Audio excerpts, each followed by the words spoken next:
This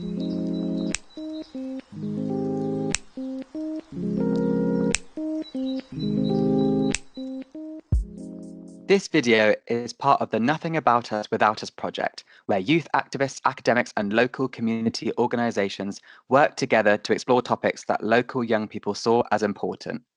As part of this project, we co-produced some sessions around activism in the future to deliver to schools in Cornwall. This video shares an activity from one of those sessions that worked really well. Check out our other videos in the series. In this video, we're going to introduce you to the Elm Tree story and the Activist of the Future activity, discuss how they can be used as a problem-solving tools in groups or independently and in a variety of ways. We will also share our top tips for facilitating a session using these tools. In our sessions, we used a story about elm trees to help young people think about how we are all interconnected and help them find relevant information on the topics that they're interested in. I personally love elm trees because they have a very intricate root system and they basically hold hands with each other underground. This means if one elm tree gets sick, often the other elm trees in the forest do too. Back in the 1920s, there were lots of elm trees dying all over the world and no one knew why. Two female scientists discovered how to save the trees, back in a time when female scientists were few and far between and often not really listened to. We use this story to show how we are all interconnected, not only by the problems we share, but also by the solutions we create. The world is a big place, and sometimes good ideas that work in one place or one country or one city or community may also work in others. Many of the young people we spoke to reminded us that sometimes those that are often not heard, like young people and minority groups, can have the answers that will solve problems for everyone. When facilitating these sessions, especially when you're facilitating groups, you may need to take some extra steps to make sure that quieter voices are heard. When we co-produced this session, we wanted to give some examples of people and organisations that spoke up about environmental concerns. As the sessions took place in Cornwall, we included a lot of local groups.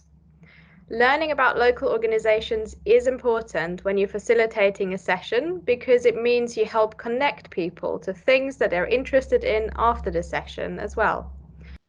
One thing we noticed when we were focusing on climate change was that there was less of a platform for minority groups to speak about climate change. We acknowledged this in the session and it opened up some great conversations. Some minority ethnic young people said that they felt there were not people in the public eye talking about climate change that they really connected with. If you include examples in your sessions, try to think about reflecting diverse voices. We updated our example slides with people and groups that young people identified after each session to make them more diverse. Not only is it important to understand the value of well-known activists, but it's also important to understand that anybody can be an activist. The dictionary defines an activist as a person who campaigns to bring about political or social change. When we think about this idea of a forest of trees, it's made up of a collection of different parts that all come together to create the forest. In a similar way, we can all come together as local activists to create change, whether this be in your community, at school, or at home. This way, we can all be activists for our local communities, and by doing this, we can discover that true activism takes place every day in the actions of every individual. We used a really simple group activity that took about 5 to 10 minutes, depending on the size of the group. We asked young people to think about the activists of the future. This is after Joe spoke about the fact that we can all be activists. If you do this, if you're doing this online, you can ask people to put the names of organizations and individuals in the chat using hashtags. In our session, we used Post-it notes and shared them via picture on the chat for those joining in the digital space. It was really interesting that when Joe, our local youth activist, spoke about how we can all be activists, more young people identified themselves and everyday people as activists of the future. We think this links to young people's wishes to have more representative voice around the topics that matter to them. If you have a little bit of time in your session, you can do a short activity where everyone looks up important people and groups that were collectively identified and make some notes about policies and practices as they go along. We didn't do this in our sessions, but we did make sure to make a visual of all the ones young people shared, and we learned a lot from what they shared. At the end of the session, we reminded everyone that just like elm trees, we are interconnected and all our voices are important. I think sometimes adults are surprised that young people can think about really complex challenges and solutions, but we can.